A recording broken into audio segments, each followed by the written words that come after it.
시간이 되었습니다. 우리 다 같이 자리에서 일어나셔서 8월 31일 주일 예배 하나님 앞에 올려드리겠습니다.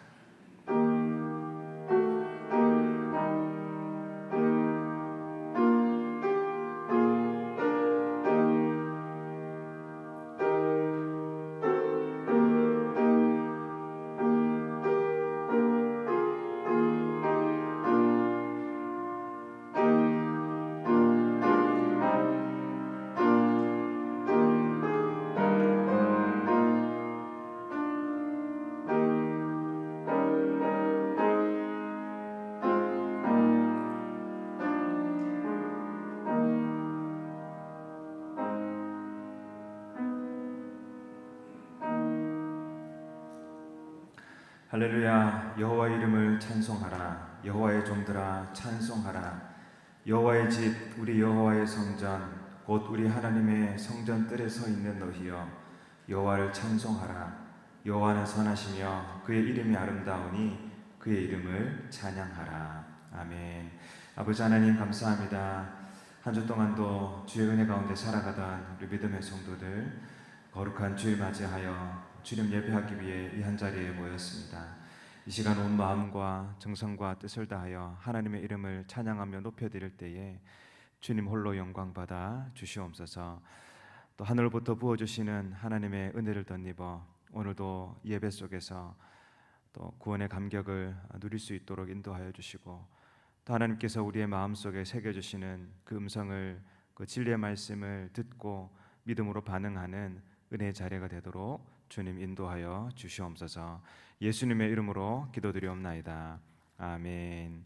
전능하사 천지를 만드신 하나님 아버지를 내가 믿사오며 그 외아들 우리 주 예수 그리스도를 믿사오니 이는 성령으로 잉태하사 동정녀 마리아에게 나시고 본디오 빌라도에게 고난을 받으사 십자가에 못 박혀 죽으시고 장사한 지 사흘 만에 죽은 자 가운데서 다시 살아나시며 하늘에 오르사 전능하신 하나님 우편에 앉아 계시다가 저리로서 산 자와 죽은 자를 심판하러 오시리라.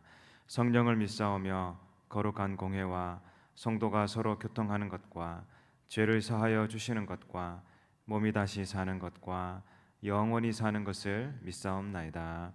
아멘. 자리에 앉으셔서 찬송가 80장 찬양하겠습니다.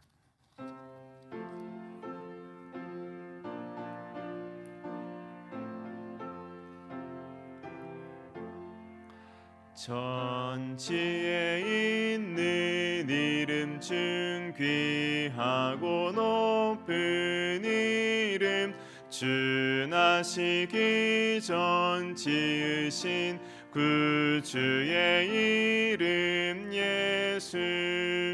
주 앞에 내가 엎드려 그 이름 찬송하면 내 귀에 들린 말씀 중 귀하신 이름 예수. 주 십자가에 달릴 때 명패에 쓰인 대로 저 유대인의 왕이요 곧 우리 왕이시라. 주 앞에 내가 엎드려 그 이름 찬송하면 내 귀에 들린 말씀 중 귀하신 이름 예수. 지금도 살아계셔서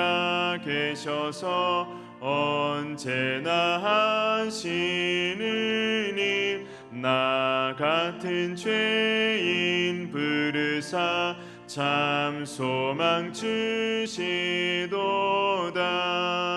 주 앞에 내가 엎드려 그 이름 찬송하면 내 귀에 들린 말씀 중 귀하신 이름 예수. 주 예수께서 영원히 어제나 오늘이나 그 이름을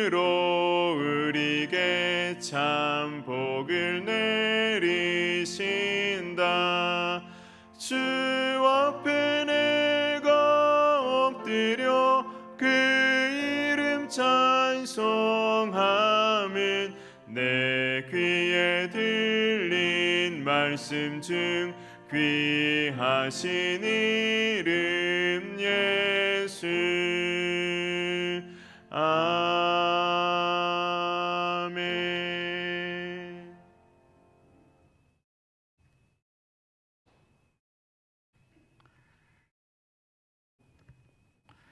광대하신 능력과 또 무한한 사랑으로 만물을 다스리시는 주님께 찬양과 경배를 올려드립니다. 또 8월의 마지막 주일 주님 앞에 나와 예배할 수 있도록 인도해 주신 주님의 은혜에 감사를 드립니다. 또 무더웠던 여름 동안 저희들을 지켜주시고 보호해 주시며 아름다운 자연 속에서 충만한 안식을 누리게 하심을 또한 감사합니다. 또 온 가족이 함께 여행하며 소중한 추억을 만들고 또 각자의 자리에서 열심히 여름을 보내게 하신 주님의 은혜에 감사를 드립니다. 이제 곧 새로운 계절인 가을을 맞이합니다. 자녀들은 새 학기를 시작하고 우리들의 삶에도 새로운 변화가 찾아올 것입니다. 새로운 마음가짐으로 이 시기를 준비하는 저희들에게 지혜와 용기를 더하여 주시기를 간구드립니다. 학업에 매진하는 자녀들에게는 배움의 기쁨을, 직장에서 수고하는 모든 이들에게는 맡은 바 소임을 잘 감당할 수 있도록 힘을 주시길 원합니다. 특별히 이 땅 캐나다를 위해서 기도드립니다. 다양한 민족이 함께 어우러져 살아가는 이곳에 주님의 평화와 사랑이 충만하게 하시고 우리 교회가 이 땅의 소금과 빛으로 귀한 역할을 감당할 수 있도록 인도해 주시옵소서. 또 이 시간 주님 목사님께서 준비하신 말씀을 듣겠습니다. 전해주시는 말씀들이 우리 마음의 옥토에 뿌려지게 하시고 믿음의 풍성한 열매를 믿게 하시며 또 삶의 근본적인 변화를 일으키는 말씀이 되게 하여 주시옵소서.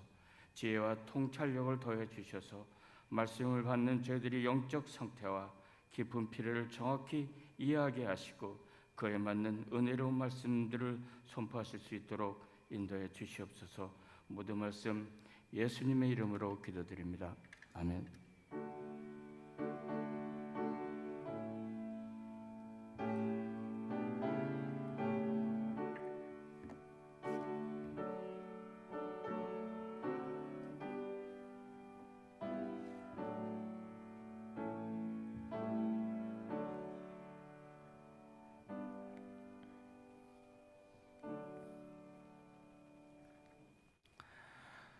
오늘 우리에게 주시는 하나님의 말씀은 창세기 33장 1절부터 11절까지의 말씀입니다. 창세기 33장 1절부터 11절까지의 말씀을 한 절씩 읽겠습니다. 야곱이 눈을 들어 보니 에서가 400명의 장정을 거느리고 오고 있는지라 그의 자식들을 나누어 레아와 라헬과 두 여종에게 맡기고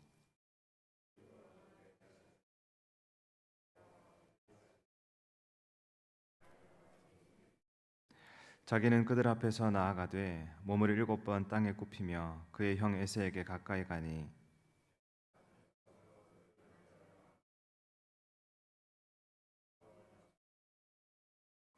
에서가 눈을 들어 여인들과 자식들을 보고 묻되 너와 함께한 이들은 누구냐? 야곱이 이르되 하나님이 주의 종에게 은혜로 주신 자식들이니이다. 레아도 그의 자식들과 더불어 나와 절하고 그 후에 요셉이 라헬과 더불어 나와 절하니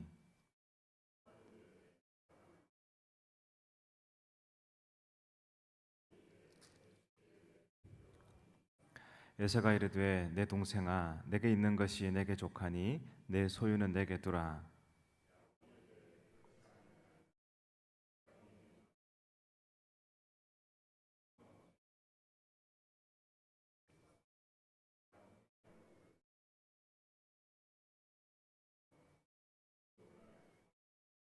함께 읽겠습니다. 하나님이 내게 은혜를 베푸셨고 내 소유도 족하오니 청하건대 내가 형님께 드리는 예물을 받으소서 하고 그에게 강권함에 받으리라. 아멘. 여러분, 인간이란 어떤 존재일까요? 라고 하는 질문을 던진다면 다양한 관점에서 다양한 대답을 할 수 있을 겁니다. 아마 사람의 수만큼 다양한 답이 나오지 않을까 하는데요. 저는 두 가지로 한번 답을 해보고 싶습니다. 첫째, 인간이란 불완전한 존재입니다.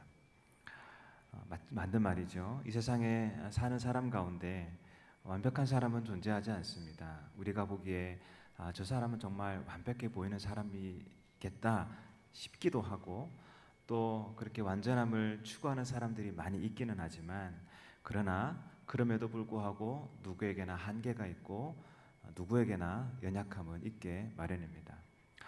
또 인간이란 어떤 존재인가? 두 번째, 모든 인간은 관계 속에서 살아가는 존재이다. 또 그렇게 말할 수가 있습니다. 관계라는 단어 사전에서는 이렇게 정의하고 있습니다. 둘 또는 여러 대상이 서로 연결되어 얽혀 있는 것, 그것이 관계다.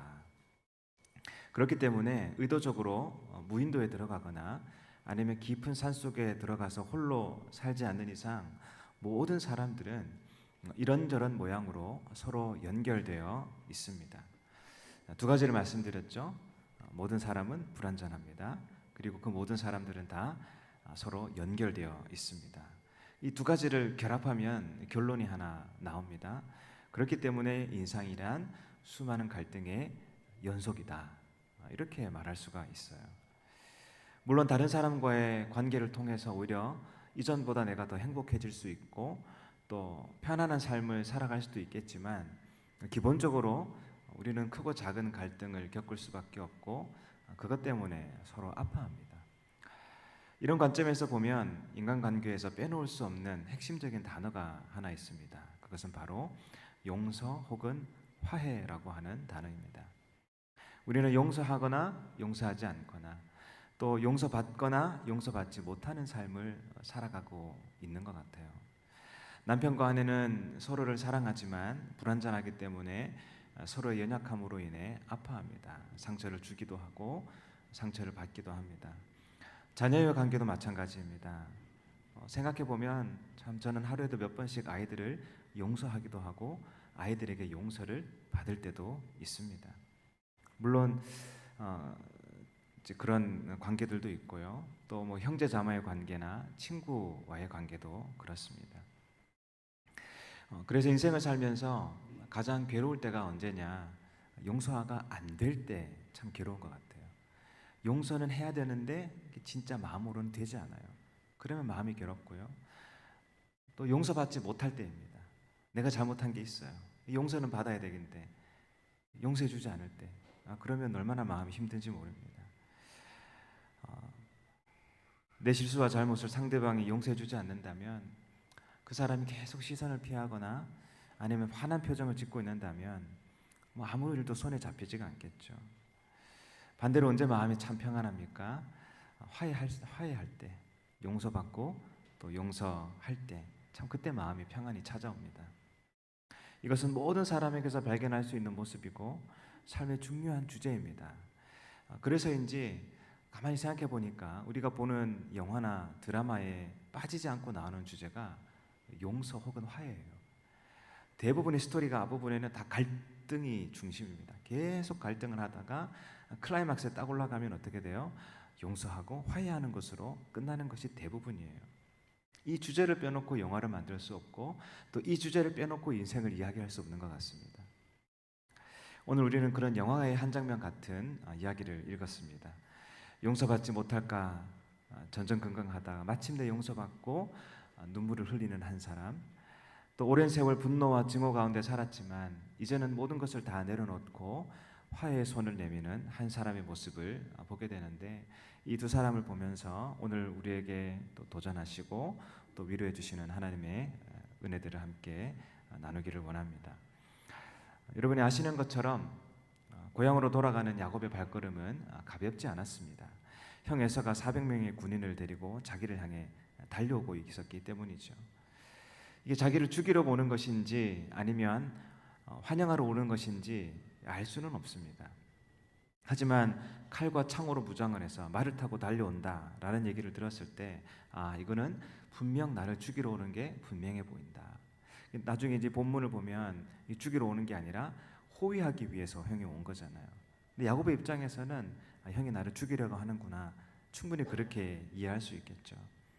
그래서 야곱은 형의 마음을 누그러뜨리기 위해서 선물을 많이 준비했습니다. 선물을 세 대로 나누어서 먼저 앞서 보내기도 하고요. 그래도 안심이 되지 않으니까 한밤중에 식구들을 깨워서 야복 강가를 다 건너가게 합니다. 자기는 홀로 밤을 지내게 되죠. 지난주에 나눈 것처럼 그 홀로 있을 때 하나님이 찾아오셨고 야곱은 밤을 새워서 하나님과 씨름을 합니다. 야곱이 자기 고집을 꺾지 않으니까, 포기하지 않으니까 나중에 하나님이 야곱의 엉덩이뼈를 치셔서 고꾸라뜨리시죠. 그렇게 해서 야곱은 이스라엘이라고 하는 새로운 이름을 받아서 하나님을 인생의 참 주인으로 삼는 새로운 존재로 거듭나게 됩니다. 그리고 오늘 이제 본문에서 드디어 형 에서를 만나게 되는데 1절과 2절을 보시면 야곱이 눈을 들어 에서가 400인을 거느리고 오는지라 그 자식들을 나누어 레아와 라헬과 두 여종에게 맡기고 여종과 그 자식들은 앞에 두고 레아와 그 자식들은 다음에 두고 라헬과 요셉은 뒤에 둡니다. 보시는 것처럼 야곱은 여전히 형에 대한 두려움이 남아 있어서 거기에 대처하는 어떤 머리를 쓰게 되죠. 가장 덜 사랑하는 그 두 여종과 자녀들은 맨 앞줄에 세우고 그 뒤에는 레아와 자식들을 세우고 맨 뒤에는 가장 사랑하는 라헬과 요셉을 두게 됩니다. 맨 앞줄부터 있는 사람들부터 치면은 그 뒤에 있는 사람들을 이제 도망가게 하려는 그러한 계획이었습니다. 우리가 봐도 야곱의 의도가 빤히 보이지 않습니까? 말은 하지 않아도 두 여종과 아이들은 맨 앞에 서라, 라헬과 요셉은 맨 뒤에 서라, 이렇게 말을 할 때 의도가 뭡니까? 더 사랑하고 덜 사랑하는 그 순서대로 세운 것 아닙니까? 가족들이 그것을 모를 리가 없죠. 와, 그래도 그렇지 아버지가 사람 너무 차별하시네, 내 남편 너무하시네, 그런 생각하지 않았겠습니까? 그리고 지금뿐만이 아니라 분명히 평소에도 이 자녀들은요, 아버지가 자기들을 편애하고 차별하는 것을 경험하며 느끼며 살았을 겁니다. 당연히 이것이 마음에 깊은 상처로 새겨져 있는 거예요. 자녀들을 편애하면요, 이 아이들에게는 굉장히 큰 상처가 됩니다. 나중에 살펴보겠지만 하나님은 야곱이 가장 아끼던 아들 요셉이 형제들에 의해 노예로 팔려가게 하셔요. 그리고 여러 가지 사건들을 통해 다시 만나게 하시죠. 그리고 나중에는 이제 이집트로 다 이민을 가게 하시는데 그 과정을 통해서 아버지와 아들 그리고 형제와 형제 사이의 깊은 상처들, 그것을 하나씩 하나씩 회복해 주십니다. 야곱과 이삭가 서로 끌어안고 눈물을 흘렸던 것처럼 나중에 야곱의 자녀들도요, 다 서로 끌어안고 펑펑 울면서 화해하는 시간을 가지게 되죠. 어쨌든 야곱은 이스라엘이라고 하는 새로운 이름을 받았지만 그렇다고 해서 야곱의 야곱스러움, 옛 사람의 모습이 완전히 사라진 것은 아니었습니다.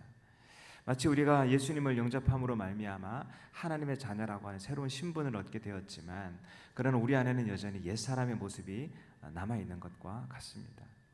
하지만 우리는 야곱이 이전과는 같지 않다, 분명 좀 변화되었다라고 하는 것을 오늘 본문에서 확인할 수 있습니다.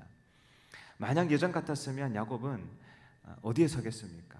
지금 다 한 줄, 두 줄, 세 줄 세웠잖아요. 야곱은 어디 설 거야? 옛날 사람 같으면 라헬과 요셉과 같이 서 있을 수도 있고요, 아니면 자기가 맨 뒤에 있을 수도 있습니다. 지난밤에 식구들을 깨워서 야복 강가를 건너게 하고 자기만 홀로 남았던 이유가 무엇이었을까요? 어쩌면 하나님께 매달리기 위해서가 아니라 혼자라도 살기 위해 남지는 않았을까, 그렇게도 추측해 볼 수 있는 거예요. 하지만 이젠 그렇지는 않아요. 3절을 보시면 자기는 그들 앞에 나아가되, 가족들 맨 뒤에 서는 것이 아니라 가족들 맨 앞에 나아갑니다. 이것이 하나님을 만나고 나서 달라진 점이라고 할 수가 있겠죠. 그렇게 어떻게 합니까? 몸을 7번 땅에 굽히며 에서에게 조금씩 다가갑니다.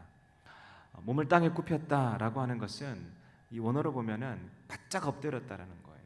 코와 이마가 땅 바닥에 닿을 정도로 절을 했다라는 것을 말합니다.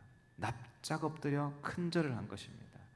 그리고 그 절을 7번 반복합니다. 실제로 당시의 속국의 왕이나 신하들이 이 제국의 왕을 방문할 때에 이런 방식으로 납작 엎드려서 절을 했다고 해요. 이 표현 방식에서 야곱은 당신이 주인이고 나는 종입니다 라고 하는 것을 표현하는 것이죠. 이것은 단지 위기를 모면하기 위해 만든 처세술이 아니었습니다. 진심으로 자기를 낮춘 것이고 진심으로 형님에게 사죄를 하고 있는 거예요. 형님, 제가 제 잘못 인정합니다. 제가 형님의 종이 되겠습니다. 부디 저를 용서해 주십시오. 그 마음을 담아서 큰 절을 한 것이죠. 그리고 야곱은 무엇보다 다리를 절고 있었습니다. 바로 몇 시간 전에 엉덩이 뼈가 골절되었기 때문에 걷는 것 자체가요 굉장히 힘듭니다. 한 걸음 앞으로 내딛는 것 그냥 절뚝거리는 정도가 아니라 너무너무 아픈 거예요. 힘들고 또 그 불편한 몸으로 엎드렸다가 일어났다 이것을 반복한다고 생각해 보십시오. 이거 죽을 만큼 고통스러운 일이죠. 여러분 머릿속으로 이 장면을 한번 상상해 보세요. 제가 본문을 읽고 설교를 준비하면서 계속 이 장면을 이제 연상을 해봤는데요. 가슴이 뭉클하더라고요. 그렇게 다리를 절면서 흙먼지 아래, 흙구덩이 아래 머리를 숙이고 다시 일어나서 또 머리를 숙이는 그 모습. 그렇게 형에게 다가갔을 때 놀라운 일이 일어납니다. 4절 에서가 달려와서 그를 맞이하여 목을 어금 맞추어 그와 입 맞추고 서로 우니라. 분노로 일그러진 얼굴로 자기의 목을 친다든지 아니면 멱살을 잡고 주먹을 한 방 날릴 것을 예상을 했는데 오히려 형이 달려와서 자기를 끌어안고 펑펑 우는 거예요. 내 동생 야곱아 하면서 전혀 예상하지 못했던 이 형님의 모습에 긴장했던 그 야곱의 마음도 이제 무너지게 됩니다. 야곱도 형을 부둥켜 안고 눈물을 흘립니다. 오늘 설교의 제목이 이거예요. 서로 우니라. 서로 부둥켜 안고 우는 거예요. 에서만 우는 게 아니고 야곱만 우는 게 아니고 함께 웁니다. 영화의 한 장면 같지 않습니까? 최고의 감동 포인트인 거예요. 여러분 에서의 마음은 도대체 언제 바뀐 걸까요? 제가 다른 주석과 또 여러 목사님들의 설교를 좀 살펴봤는데 이 본문에 대한 해석이 다 다르더라고요. 어떤 분은 말합니다. 20년의 세월이 흐르는 동안 에서의 마음이 조금씩 누그러졌을 것이다. 그렇게 해석하는 분도 계시고요. 어떤 분은 아니다. 방금 전까지만 해도 에서는 야곱을 죽일 생각이었다. 죽이려고 달려온 거다. 하지만 야곱이 보낸 선물을 받고 또 야곱이 자기 앞에 그 다리를 절면서 엎드리는 모습을 보고 마음에 감동이 와서 야곱을 용서한 것이다. 그렇게 해석하는 분도 있습니다. 하지만 성경은 이 부분에 대해서 침묵하고 있기 때문에 그저 이럴 것이다 저럴 것이다 라고 추측하고 상상만 해볼 수 있지 단정 지을 수는 없을 것 같습니다. 하지만 분명한 사실은 동생에 대한 형의 분노가 지금 이 순간에 다 사라져 있다는 겁니다. 분명히 이전에는 난 너를 절대 용서할 수 없어. 대가를 치르게 할 거야. 너를 반드시 죽일 거야 라고 하는 마음을 갖고 있었던 게 사실이죠. 그러나 어느 순간 나는 더 이상 너를 미워하지 않아. 이제는 너를 용서할게. 그 마음으로 바뀌었다는 거예요. 어떻게 이런 일이 일어날 수가 있을까요? 다혈질적인 에서의 성격 그리고 칼을 휘두르기 좋아하던 그 성향을 감안하면 여러분 에서가 야곱을 용서한 것은요 기적에 가까운 일입니다. 그러므로 결론은 이거예요. 사람이 한 것이 아니라 하나님께서 에서의 마음을 녹여주셨다라는 겁니다. 마치 겹겹이 쌓여있던 그 빙하가 계속 햇빛이 내리쬐면 어떻게 되겠어요? 물이 되어서 흘러내리는 것처럼 그 에서 안에 쌓여져 있던 분노와 섭섭함과 원망과 미운 이 감정들이 하나님의 만지심으로 말미암아 성령님의 역사하심으로 말미암아 다 사라졌다라는 겁니다. 에서의 마음이 정말 변화되었다라는 것 에서의 그 얼굴 표정에서 우리는 발견할 수가 있습니다. 10절을 보면 내가 형님의 얼굴을 배운즉 누구의 얼굴을 본 것 같대요? 하나님의 얼굴을 본 것 같습니다. 이렇게 얘기하는 거예요. 얼마나 그 얼굴이 따뜻하고 인자하게 보였는지 마치 하나님의 얼굴을 보는 것 같아요. 어떤 분은 야곱이 지금 립서비스 하는 거다 이렇게 해석하기도 하지만 제가 보기에는요, 이 립서비스가 아니라 야곱의 진심으로 보입니다. 바로 몇 시간 전에 야곱은 자기를 축복하시는 하나님의 얼굴을 보지 않았습니까? 그래서 하나님과 씨름했던 그 장소를 브넬이라고 이름 지었어요. 하나님의 얼굴을 보았다라고 하는 뜻입니다. 여러분, 하나님의 얼굴에는 무엇이 담겨 있을까요? 인자함, 긍휼, 자비, 사랑. 하나님의 얼굴을 보았다는 게 그런 이미지가 연상이 되지 않습니까? 분노의 얼굴로 바라보시는 하나님, 그렇게 생각하지 않아요. 하나님 하면 정말 따뜻한 분을 생각하게 됩니다. 야곱이요, 형님의 얼굴에서 그 모습을 본 거예요. 용서한 자의 표정, 하나님의 얼굴을 보는 겁니다. 누가복음 15장을 보면 우리가 잘 아는 돌아온 탕자의 비유가 나옵니다. 둘째 아들은 아버지가 돌아가셔야지만 받을 수 있는 유산을 미리 땡겨받는 무례와 불효를 행하죠. 아들은 그 돈을 가지고 먼 나라로 가서 허랑방탕한 삶을 살아갑니다. 그러다가 돈을 다 탕진하고 기근마저 들어버렸을 때 이제 먹고 살 길이 막막해지지 않았습니까? 거지보다 못한 삶을 살아가는 거예요. 아니, 돼지보다 못한 삶을 살아갑니다. 돼지가 먹는 열매조차도 제대로 먹지 못하는 그 비참한 삶을 살다가 그제서야 자기가 얼마나 큰 잘못을 했는지, 얼마나 아버지의 마음에 큰 대못을 받고 갔는지를 깨닫게 되고 이제 내가 집으로 돌아가야겠다 결심을 합니다. 물론 내가 다시 돌아갔을 때 아버지께 용서를 구하기는 하겠지만 명예를 회복할 생각은 없습니다. 내가 얼마나 큰 죄인인지 알기 때문에 그저 품꾼 중에 한 사람으로라도 여겨주시면 고맙겠다, 그 마음을 가지고 집으로 돌아가요. 근데 아버지가 어떻게 합니까? 버선발로 뛰어나와가지고 아들을 안습니다. 그리고 이 아버지가 한 행동이요, 에서가 한 모습과 굉장히 닮아 있어요. 누가복음 15장 20절을 보면 아직도 거리가 먼데 아버지가 그를 보고 치근히 여겨 달려가 목을 안고 입을 맞춥니다. 마치 에서와 야곱이 서로 끌어안고 입 맞추고 눈물을 흘리는 것과 같아요. 둘째 아들은 너무나도 부끄러워서 얼굴을 제대로 들지 못하는 자신을 끌어안고 눈물 흘리는 아버지의 얼굴에서 누구의 얼굴을 보았겠습니까? 하나님의 얼굴을 보는 거예요. 예수님은 이 비유를 통해서 죄인을 향한 하나님 아버지의 조건 없는 사랑과 자비하심을 보여주셨습니다. 야곱은 자신을 끌어안고 우는 에서를 통해 나는 참 지금까지 야곱스럽게 살아왔음에도 불구하고 그냥 나를 조건 없이 용납하시고 용서하시는 그 하나님의 사랑을 느꼈을 거예요. 사람을 통해 하나님의 자비와 은혜를 경험하는 겁니다. 물론 에서가 하나님 아니죠. 또 에서가 하나님과 같은 성품을 지닌 성자는 더더욱 아닙니다. 다혈질적이고 칼의 힘을 의지하여 살아왔던 불완전한 사람이 에서입니다. 그러나 성령께서 역사하시면 에서 같은 사람의 마음도 바뀔 수가 있는 거예요. 여러분에게 한번 여쭤보겠습니다. 혹시 여러분 안에 원망과 미움과 분노가 있지는 않는지 한번 생각해 보시기를 바랍니다. 용서하고 싶지 않은 사람 혹시 있으십니까? 저 사람만큼은 내가 절대 용서할 수 없어. 용서하는 일이 얼마나 힘든지 저도 경험을 해보았기 때문에 여러분에게 감히 그 사람을 용서하십시오라고 강요하지는 못하겠습니다.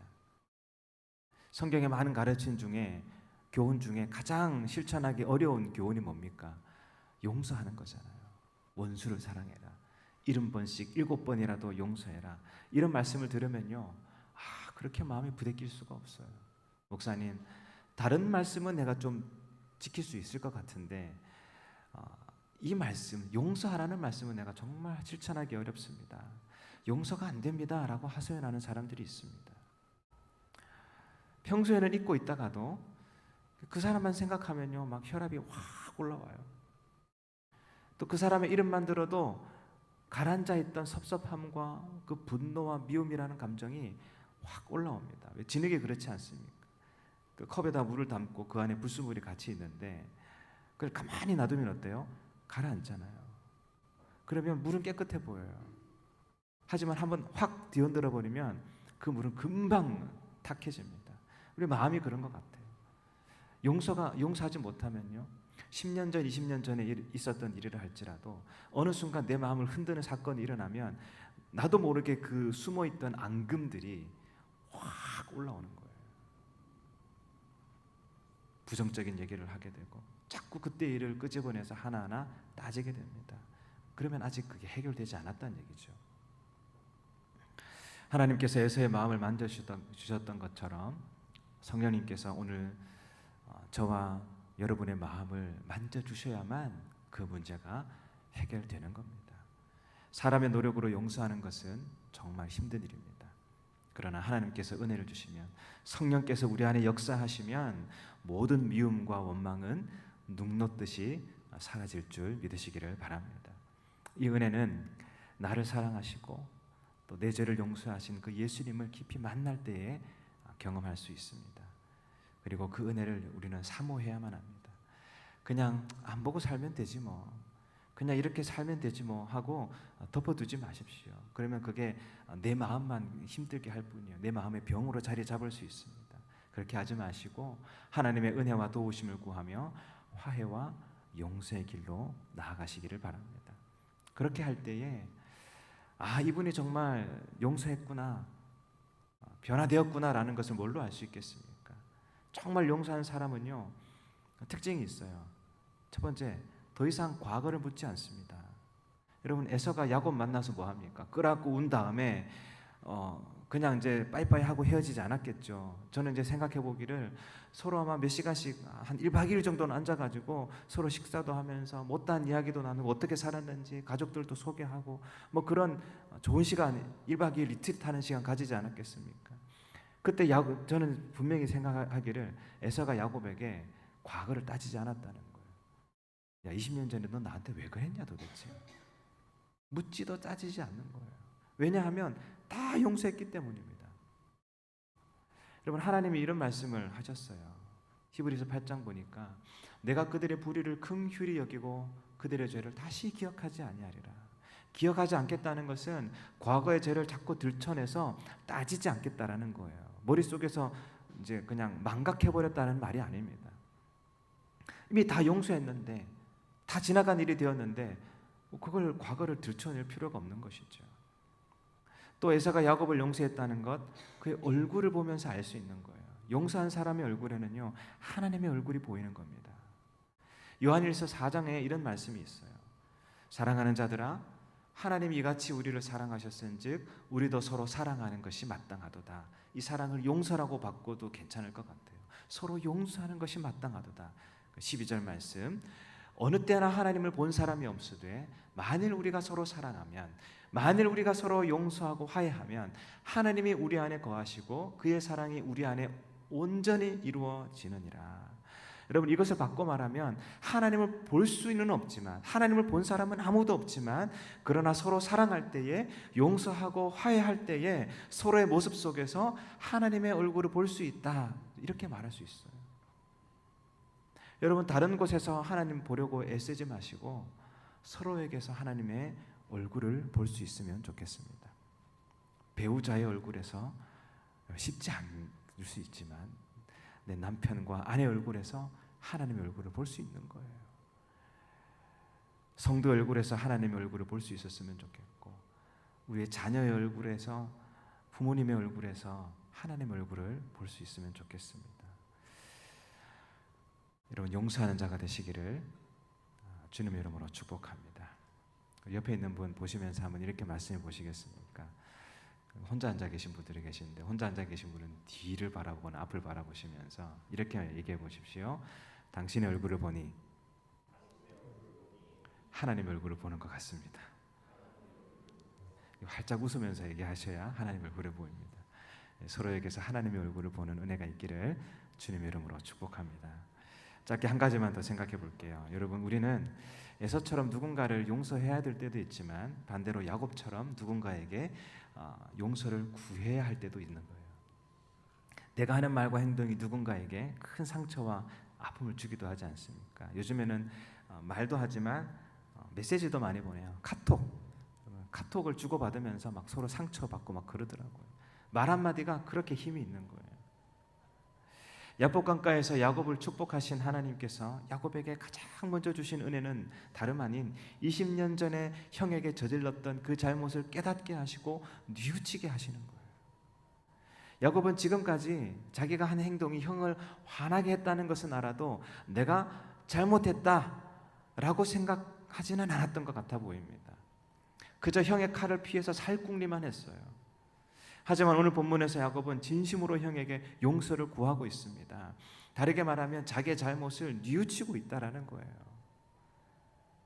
오늘 본문에서 재미있는 표현 하나를 볼 수가 있는데 10절을 보시면 야곱이 그러되 이제 그 형에게 선물을 주니까 형이 선물 안 받으려고 하잖아요. 그러니까 말합니다. 내가 형님의 눈앞에서 은혜를 입었사오면 청하건대 내 손에서 이 예물을 받으소서라고 말합니다. 이 예물은요 선물이에요. 히브리어로 민하라고 되어 있는데 선물, 예물이라는 뜻입니다. 그래서 영어 성경도 보면 gift 혹은 present라고 번역해 놓고 있습니다. 자, 근데 11절을 보십시오. 하나님이 내게 은혜를 베푸셨고 내 소유도 족하오니 청하건대 내가 형님께 드리는 예물을 받으소서 하고 또 예물이라고 하는 표현을 쓰는데 한글 성경에는 그냥 둘 다 10절, 11절 다 예물이라고 하지만 히브리어로는요 다르게 표현해 놓고 있어요. 10절에는 민하라고 해놓고 11절에는 베레카라고 하는 단어를 쓰는데 이 민하라고 하는 단어는 선물이라는 뜻을 갖고 있고요. 베레카가 뭐냐면 축복이라는 뜻을 가지고 있습니다. 그래도 영어 성경도 보면 NIV 성경은 그냥 똑같이 기프트라고 해놨는데요. 원문의 의미를 최대한 살려서 번역해 놓은 ESV라고 하는 영어 번역 성경을 보면 이것을 present가 아니라 blessing이라고 표현해 놓고 있어요. blessing. 이 축복이 뭘까요? 내가 형님께 드리는 축복을 받으십시오. 하나님이 야곱에게 자신에게 주신 그 축복을 나눠 드리는 걸로 우리가 이해할 수도 있지만 더 정확하게는 야곱이 20년 전에 형에게서 훔쳐갔던 그 블레싱을 얘기하는 거예요. 내가 20년 전에 형의 블레싱을 훔쳐갔죠. 제가 그 블레싱 다시 돌려드릴게요. 형의 마음을 누그러뜨리기 위해 주는 선물이 아니라 그때 가져갔던 복을 다시 돌려주는 겁니다. 배상하고 있는 거예요. 이 모습을 볼 때 야곱은 정말 자기의 잘못을 뉘우친 것이고 그의 합당한 대가를 치름으로써 자기의 마음을 표현했다라고 볼 수가 있습니다. 여러분, 용서는 누구에게 구해야 하겠습니까? 먼저는 하나님께 용서를 구해야 됩니다. 내가 타인에게 상처를 줬다면 그 사람도 상처를 받았지만 근본적으로는 누구에게 잘못한 거예요? 우리는 하나님께 잘못한 겁니다. 그러므로 하나님께 나아가서 나의 연약함, 나의 죄를 주님 깨닫게 하실 때에 우리는 먼저 할 게 십자가 앞에 엎드려지는 거예요. 주님, 저는 죄인입니다. 제가 오늘도 주님의 마음을 아프게 했습니다. 주님, 용서해 주십시오. 그렇게 우리가 간구하고 회개하면 하나님께서 어떻게 하시겠습니까? 깨끗하게 용서해 주시는 거예요. 우리에게 그것을 약속해 주지 않았습니까? 요한복음 1장 9절을 보면, 요한 1서 1장 9절을 보면, 만일 우리가 우리 죄를 자백하면, 내 죄를 인정하고 하나님 앞에 끄집어낼 때 그는 미쁘시고 의로우사 우리 죄를 사하시며 우리를 모든 불의에서 깨끗하게 하신다라고 말씀해 주셨습니다. 그러므로 우리는 이 말씀을 의지하여서 날마다 십자가 앞에 나아가야 되는 거예요. 누군가를 아프게 하고 누군가를 힘들게 했다면 하나님 앞에 나아가야 됩니다. 근데 거기서만 끝나면 안 되겠죠. 정말 하나님의 은혜와 용서를 경험한 사람은요, 한 가지를 더 할 수 있어야 돼요. 나 때문에 상처 입은 그 사람, 내가 미워한 그 사람께 앞에 나아가서 용서를 구해야 합니다. 그렇게 할 때 그 사람이 나를 용서해 줄 수도 있고 안 해줄 수도 있어요. 그거는 하나님께 맡겨드리면 되고요. 내가 할 일은 화해의 손을 내밀고 할 수만 있다면 여러분의 그 마음을 어떤 모양으로든 표현하는 겁니다. 내가 잘못했습니다. 내가 실수했습니다. 인정합니다. 여러분, 내가 찾아가야 할 사람이 내 아내일 수도 있고 내 남편일 수도 있습니다. 나의 자녀일 수도 있고 부모일 수도 있습니다. 한때 막역했던 친구일 수도 있고요. 우리 한 공동체, 신앙 공동체 안에 있는 성도에게 찾아가야 할 수도 있습니다. 또 한때는 이 교회 성도였지만 다른 곳에 떠난 분일 수도 있어요. 여러분, 원수는 어디에서 주로 만납니까? 외나무 다리에서 만나잖아요. 안 마주치고 싶은데 탁 맞닥뜨릴 때가 있어요. 기가 막히게 어떻게 여기서 마주치지? 그럴 때가 있지 않습니까? 그러면요, 그 우연히 맞닥뜨린 게 아니라 하나님께서 만나게 하시는 거예요. 그러면 피하지 마시고 고개를 숙이시고 손을 내밀어 주시기를 바랍니다. 내가 잘못한 게 있으면 인정하십시오. 그렇게 나를 깨뜨릴 때에 하나님은 우리가 생각한 것 이상의 은혜와 회복을 우리의 삶 가운데, 또 그 사람의 삶 가운데 허락해 주실 것입니다. 말씀을 정리하겠습니다. 오늘 말씀의 제목, 서로 울이라. 용서하는 에서도 울었고 용서받는 야곱도 울었습니다. 불완전한 우리가 불완전한 사람들과 함께 어우러져 살아갈 때에 꼭 필요한 건 바로 눈물입니다. 용서의 눈물, 화해의 눈물이에요. 그리스도 안에서 서로의 연약함을 끌어안고 용서하고 용서받을 수 있는 은혜, 함께 울 수 있는 은혜가 여러분의 삶 속에, 그리고 우리 중앙교회 안에 풍성하기를 주님의 이름으로 축복합니다. 아멘. 우리 찬송가 300장 같이 찬양하겠습니다.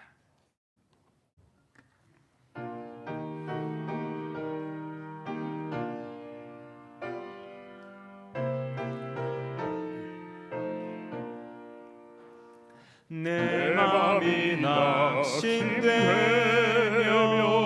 근심에 눌릴 때 주께서 내게 오사 위로해 주시네. 가는 길 캄캄하고 괴로움 많으나 주께서 함께하며 내 짐을 지시네. 그네가 내게 족하네. 그네가 족하네. 이 괴로운 세상 지날 때 그네가 족하네. 희망이 사라지고 친구날 버릴 때 주 내게 속삭이며 새 희망 주시네. 나는 두려워 떨 때에 승리의 왕이 되신 주 음성 들리네. 그네가 내게 족하네. 그네가 족하네. 이 괴로운 세상 지날 때 그네가 족하네. 번민이 가득 차고 눈물이 흐를 때 주 나의 곁에 오사 위로해 주시네. 환난이 닥쳐와서 어려움 당할 때 주님의 능력 입어 원수를 이기네. 그네가 내게 족하네. 그네가 족하네. 이 괴로운 세상 지날 때 그네가 족하네. 우리 주신 말씀 마음에 새기면서 함께 기도했으면 좋겠습니다. 하나님, 내 안에 용서할 수 있는 마음 주시옵소서. 내가 먼저 손 내밀 수 있는 넉넉한 마음 허락하여 주시고, 뿐만 아니라 내 연약함을 볼 수 있는 눈도 허락하여 주시어서 겸손한 마음으로 내가 잘못한 것이 있다면, 내가 실수한 것이 있다면 용서해달라고 손을 내밀어 줄 수 있도록 도와주시고, 또 내 마음을 아프게 한 누군가를 내가 있는 그대로 품어주고 과거의 그 잘못은 깨끗이 잊어주고 서로 화해하며 함께 서로 눈물 흘릴 수 있는 그 은혜를 우리 안에 허락하여 달라고, 우리 가정을 위해서, 우리 교회를 위하여서, 또 누군가를 위해서 우리 함께 같이 기도했으면 좋겠습니다. 기도하겠습니다. 아버지 하나님 감사합니다. 오늘 주신 말씀 마음에 새깁니다. 하나님, 참 에서가 20년 동안 느껴왔던 그 아픔들, 상처를 다 떨쳐내고 야곱을 있는 그대로 또 맞이하며 또 용서하고 끌어안고 눈물을 흘렸던 것처럼, 또 야곱 또한 자기의 잘못을 있는 그대로 인정하고 형님 앞에 엎드리며 절하고 사죄를 구했던 것처럼 하나님, 용서하고 용서받을 수 있는, 또 용서를 구할 수 있는 그 마음들 우리 안에 허락하여 주시옵소서. 내 힘으로는 어렵습니다. 인간적인 힘으로는 할 수 없는 일입니다. 성령께서 우리 안에 역사하여 주시어서 서로의 마음을 만져주시고 긍휼히 여겨주시옵소서. 그래서 나의 얼굴 속에서, 서로의 얼굴 속에서 하나님의 얼굴을 바라보고 그 하나님의 한없는 자비와 긍휼하심을 경험하며 살아갈 수 있도록 주님이 나 안에 인도하여 주시옵소서. 우리의 연약함을 볼 수 있는 겸손함을 허락하여 주시고, 그렇게 그리스도 안에서, 그 십자가 안에서 부부가 서로를 끌어안게 하시고, 부모가 자녀를, 자녀가 부모를, 성도가 성도들을 손을 맞잡고 그렇게 눈물을 흘릴 수 있는 은혜를 주님 우리 안에 허락하여 주시기를 원하옵나이다. 주님 감사합니다. 아버지 하나님, 오늘 주신 말씀 또 마음에 새깁니다. 아버지 하나님, 누군가를 용서할 수 있는 마음, 또 용서를 구할 수 있는 마음, 내 힘으로 되는 것이 아닌 것 같습니다. 하나님의 은혜를 간구합니다. 성령께서 우리 안에 들어와 역사하여 주시옵소서. 그래서 내 마음을 녹여주시고 내 속에 있는 상처도 아물게 하여 주시고, 또 나를 아프게 했던 그 사람도 있는 그대로 바라볼 수 있는 넉넉한 마음을 우리 안에 허락하여 주시기를 원합니다. 그래서 나의 얼굴에서, 또 상대방의 얼굴에서 하나님의 그 자비하심과 긍휼하심을 볼 수 있도록 주님께서 인도하여 주옵소서. 그리스도 안에서 부부가 서로를 끌어안게 하여 주시고, 그리스도 안에서 부모와 자녀가 서로 끌어안는 은혜가 있게 하여 주시고, 예수 그리스도 안에서 성도와 성도가 서로 손을 맞잡고 눈물을 수 있는 그 은혜가 우리 안에 풍성케 하여 주시옵소서. 예수님의 이름으로 기도드리옵나이다. 아멘. 다 같이 자리에서 일어나셔서 찬양하며 헌금 봉헌하겠습니다.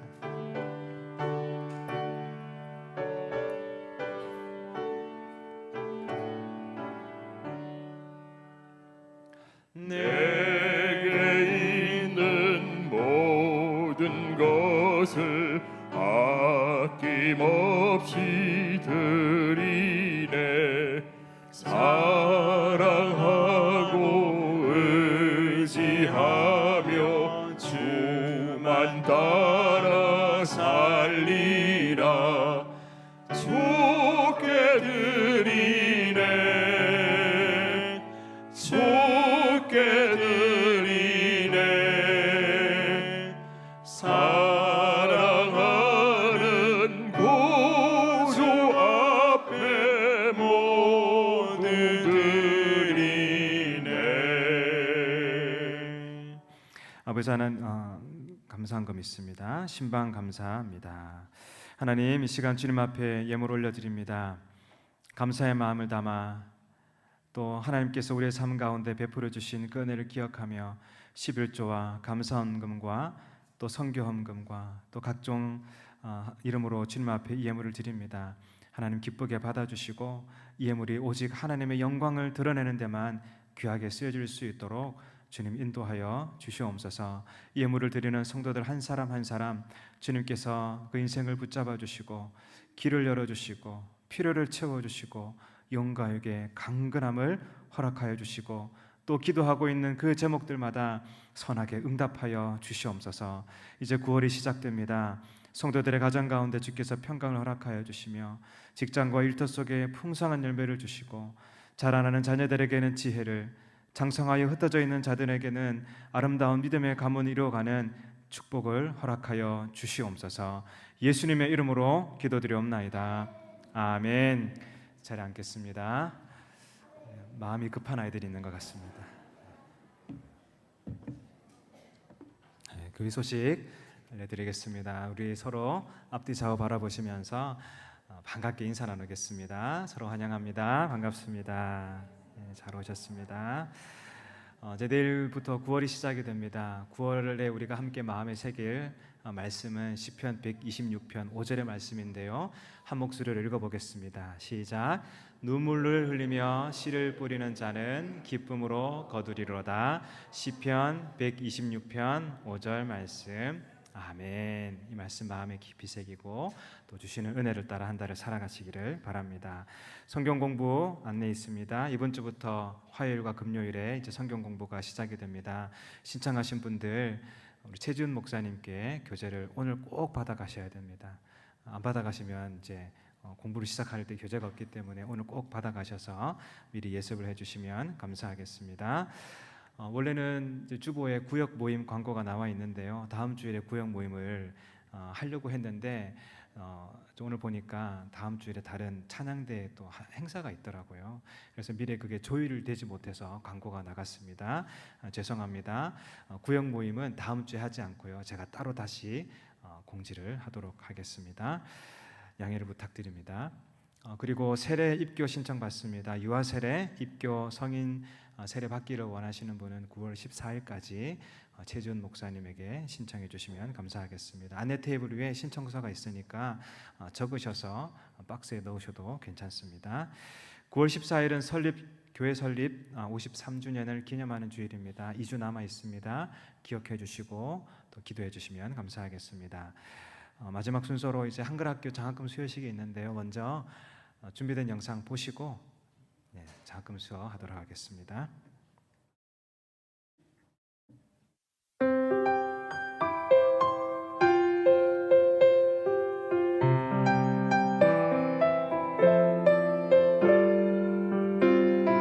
오늘은 참 좋은 날 기분이 왠지 좋아지는 날 너의 작은 미소가 우리의 기쁨이 되지 이렇게 참 좋은 날 점점 웃음이 가득해지고 너의 고운 마음이 따뜻한 행복을 만들어 너는 나의 따스한 햇살 너는 우리의 시원한 바람 너라서 그냥 너라서 소중한 너라서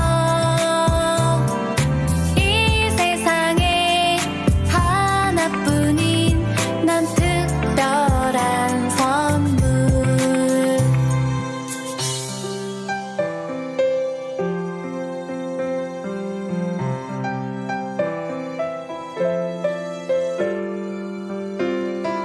오늘은 참 좋은 날 기분이 왠지 좋아지는 날 너의 작은 미소가 우리의 기쁨이 되지 이렇게 참 좋은 날 점점 웃음이 가득해지고 너의 고운 마음이 따뜻한 행복을 만들어 너는 나의 따스한 햇살 너는 우리의 시원한 바람 너라서 그냥 너라서 소중한 너라서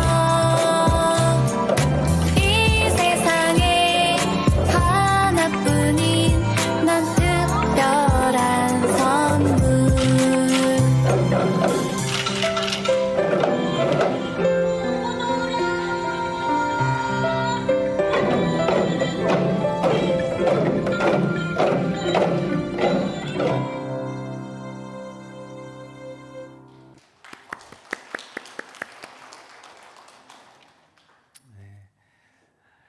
이제 장학금 수여하도록 하겠습니다. 우리 장학생 명단 부를 때 다 앞으로 나와 주시기 바랍니다. 이주환, 김현, 박유나, 장하민, 최일애, 그리고 교사로는 이지아, 이지호, 최승비. 다 앞으로 나오세요. 네.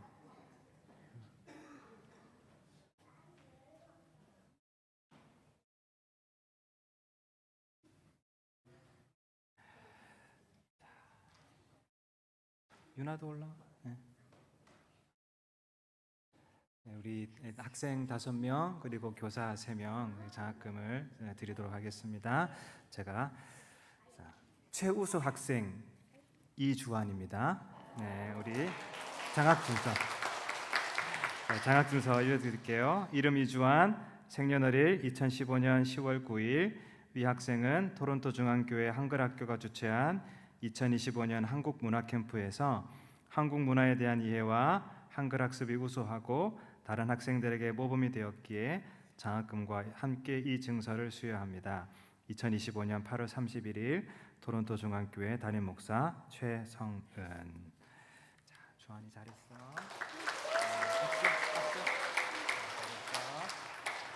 네, 김현 이하 동문입니다. 내용 같습니다. 축하합니다. 자, 내려오지 말고 여기 기다리고 계셔요. 현아, 주환이 다시 한 번만 올라와 주세요. 자, 그 다음 유나 차례. 유나.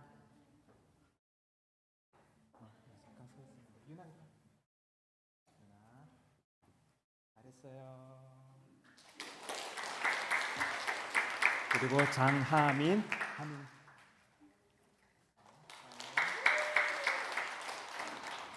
최일애. 그 다음에 이제 교사로 봉사한 이지아.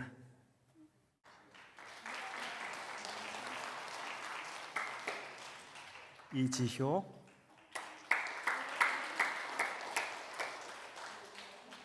최승비.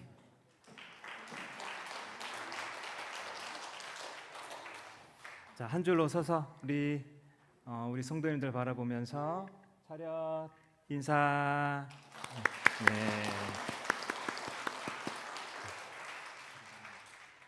들어가셔도 됩니다. 우리 많이 축복해 주시고 또 그 외에도 우리 아이들 많이 또 참여하고 최선을 다했는데 우리 아이들이 또 한국인으로서 또 부모의 신앙과 또 정체성을 잘 이어받아 성장할 수 있도록 격려해 주시고 기도해 주시면 감사하겠습니다. 다 같이 자리에서 일어나셔서 파송의 찬양 부르겠습니다.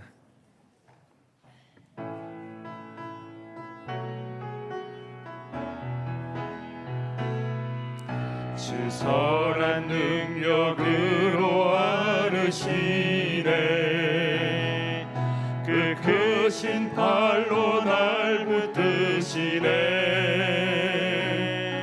절망 속에도 흔들리지 않고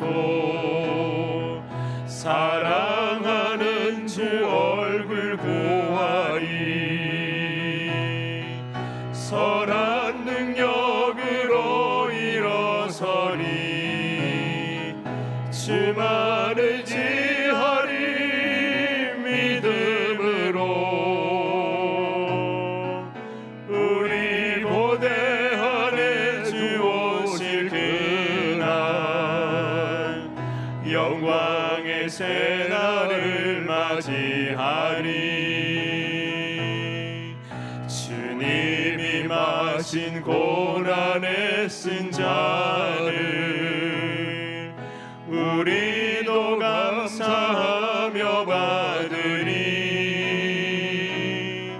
주님의 남은 고난 채워가며 예수와 복음 위에 살리라 선한 능력으로 일어서리 주만을 지하리 믿음으로 우리 고대하네 주 오실 그날 승리의 새날을 맞이하리.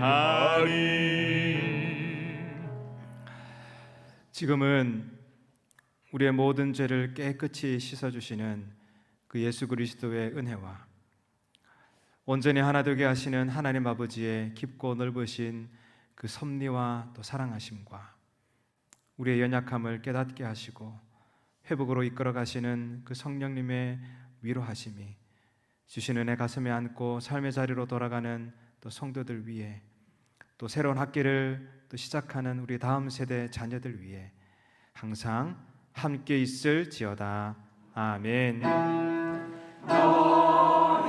예수